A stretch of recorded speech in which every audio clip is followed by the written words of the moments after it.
The environment in which we exist and the infrastructure around us determines how resilient our communities are in the work of climate change. Industrialization and demand for natural resources has given rise to effects of climate change. According to Greenhouse Gases Protocol, supported by C40 cities and World Resource Institute, cities remain responsible for about 70% of all greenhouse gas emissions, whilst using about 2/3 of the national energy. Sadly, effects of climate change are experienced by people who live in informal settlements, the vulnerable households, all because they do not have alternatives.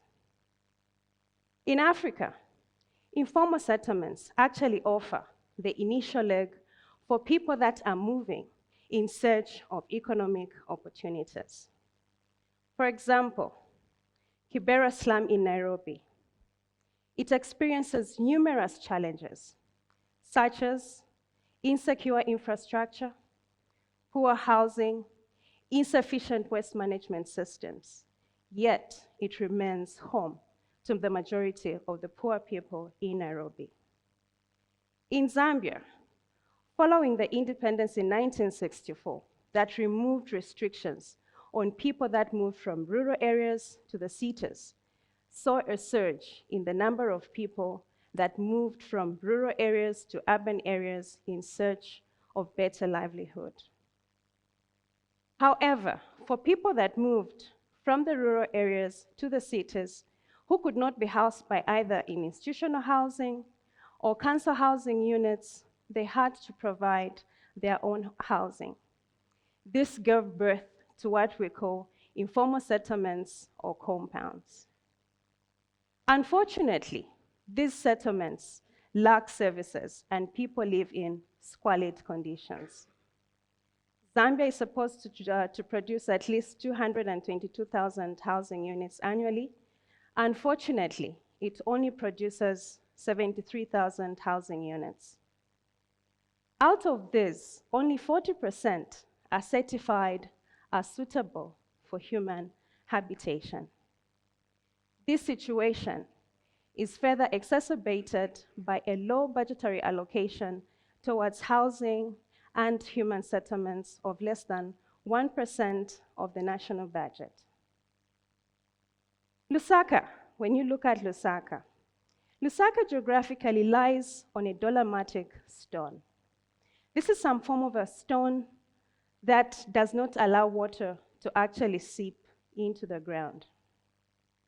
It lies at an altitude of 1,300 meters above sea level to the north, and it drops gently at 1,200 meters above sea level to the west, the east, and the south. Lusaka has a total of 37 informal settlements. This is home to about 70% of the urban poor because it offers affordable accommodation. But in these communities, people live in squalid conditions because it lacks services.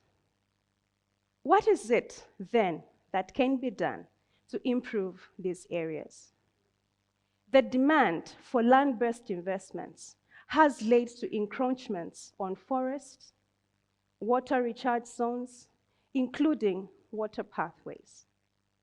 The disturbance of Lusaka's watershed, which actually ends up in the Chongwe and Kafue River, has actually given rise to elements of climate change, such as droughts and also a drop in the rainfall patterns. What is it then that you and I can actually do to improve this situation? For the governments, we need to look at the aspect of futuristic planning. There is so much that we can do for our cities once we look at futuristic planning. And for the poorly ventilated households in most of these communities who do not have alternatives to cool their places, they need better infrastructure. For those of us that are gathered here, how many of us actually use air conditioning for cooling? By a show of hands. Thank you. According to Mark Radeka of the United Nations Environmental Programme, cooling is the biggest contributor to global warming because most of the cooling equipment use hydrofluorocarbon refrigerants. These are high-potent greenhouse gas emitting substances. And whilst we are heating the planet, we are also affecting the development of other sources of water. When it gets so hot, the underground water aquifer gets disturbed. This leads to water shortages. And most of those that are impacted are the rural and the urban poor who have no alternatives. This also affects agriculture and also threatens food security. You and I cannot survive if we cannot eat. Having worked in most of these communities as a development expert, I came to understand and appreciate what communities are doing that are contributing to the effects of climate change. And I did pioneer, working with Civic Forum on Housing and Habitat Zambia and other partners, a community-led initiative that tried to seek and understand the levels of satisfaction of community members with regards to the quality of services they were receiving. This initiative brought together the community members, the service providers, and we tried to identify what were the priority areas with regards to improving the environmental management. The communities said that sanitation was the main issue. Then we developed a project together with the Lusaka City Council. I think you have seen billboards around, which actually focus on emptying of the sludge pits.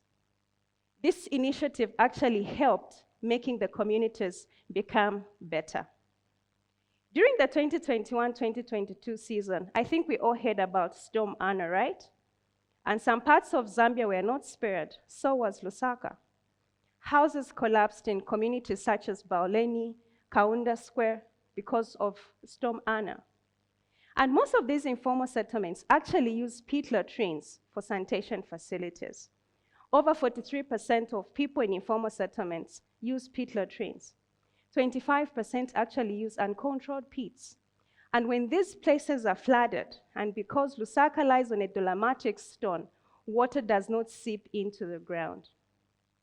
The rainwater carries with it sludge from these pits that are overflowing, and because of also the indiscriminate disposal of waste, the rainwater carries the sludge waste from pits and also the waste into clogged drains, polluting the environment further, making it unsafe and inhabitable for the inhabitants.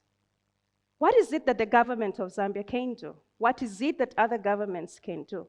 We can look at the aspects of futuristic planning. We can learn from what other countries have done, such as Ethiopia.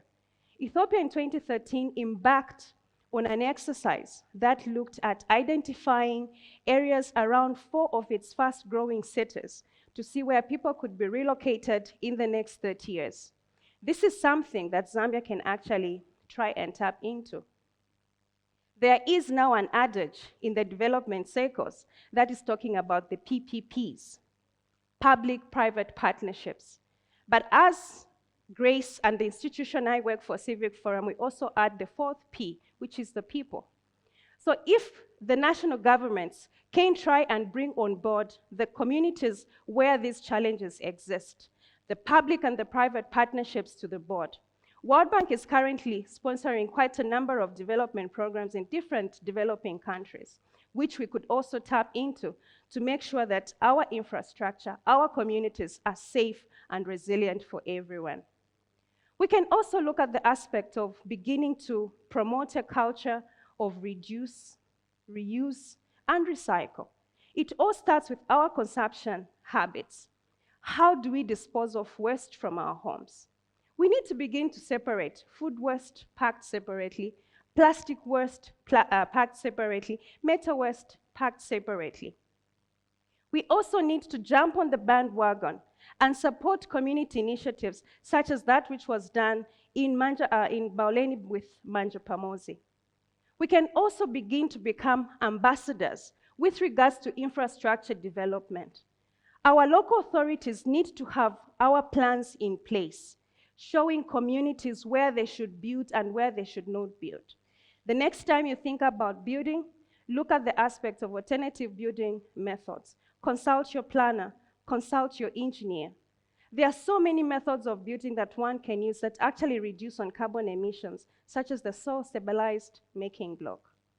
Climate change affects each one of us in one way or the other.